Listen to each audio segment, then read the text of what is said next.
Hi, it's Steve with Green Profit Academy. I'm also the owner of American Landscape and Lawn Science, and today's video is about onboarding, an SOP, and standard operating procedure is what SOP means. So this is how we use our onboarding SOP at American Landscape and Lawn Science.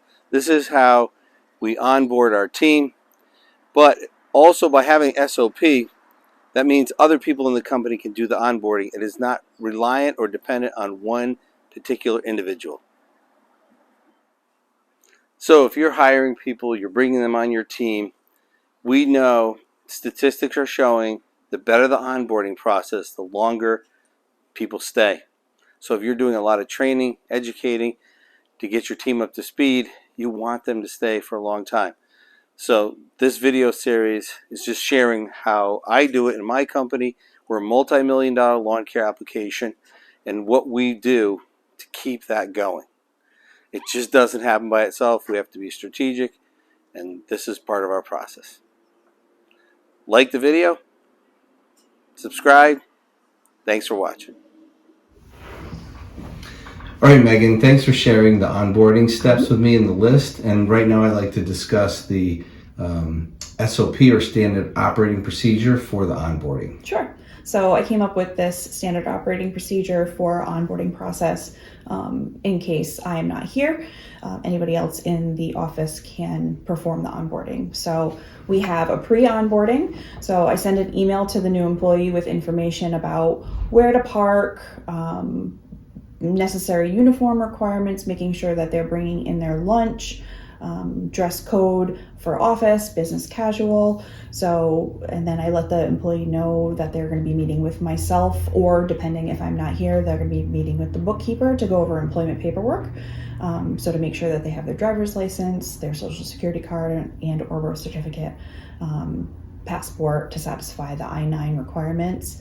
I make sure that the new employee also has a canceled check or some sort of form of direct deposit information so that we can set that up for their paychecks. And then I pre-fill out the onboarding checklist, which is what we had gone over as much as possible. And then I add the new employee name to our employee directory, make sure that's printed off or emailed to them. And then I distribute to the managers and update any places in the office that we have that, so that the new employee we have access to their phone number. So this sounds like a checklist for you to do. Yes. Where the onboarding was really to get the checklist was for the employee to come on and making sure that you're getting all the information. But this is for your action steps. This is for our action steps to make sure that we're being thorough before the employee comes in for the pre-onboarding. And then as far as the onboarding process comes in, same thing. It's a full list of each one. Talks about the employment application. It talks about how to get the employees, how to talk about the employee policy with the new employee and make sure that they're signing it and they have a copy and they understand that.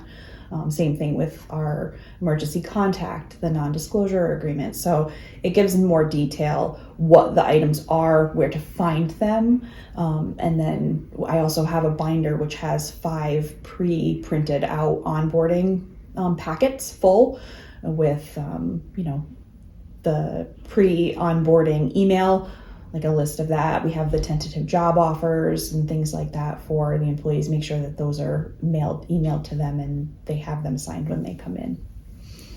So the point of the SOP is so you don't forget stuff, so we don't forget stuff. Also, so if you're not here, someone else can do the onboarding process? Yes, we've always talked about not being a siphon.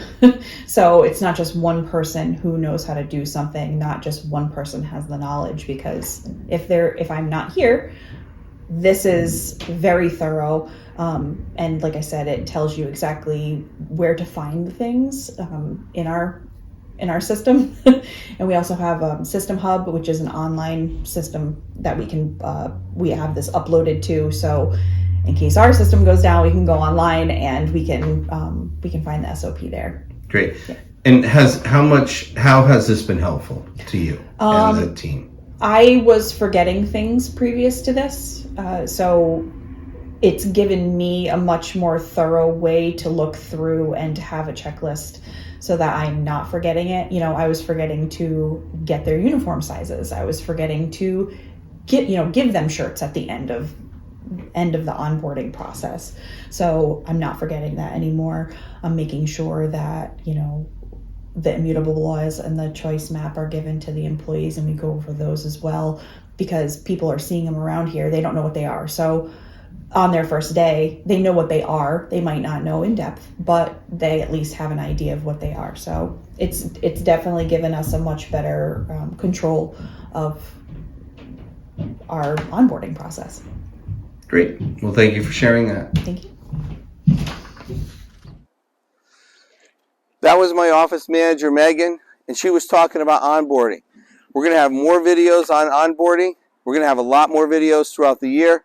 So like the video, and please subscribe to the channel, Green Profit Academy on YouTube. And I hope this is helpful. I do not want people to struggle their entire careers hiring people, building a team. You can do this. We can do this together. Thanks for watching.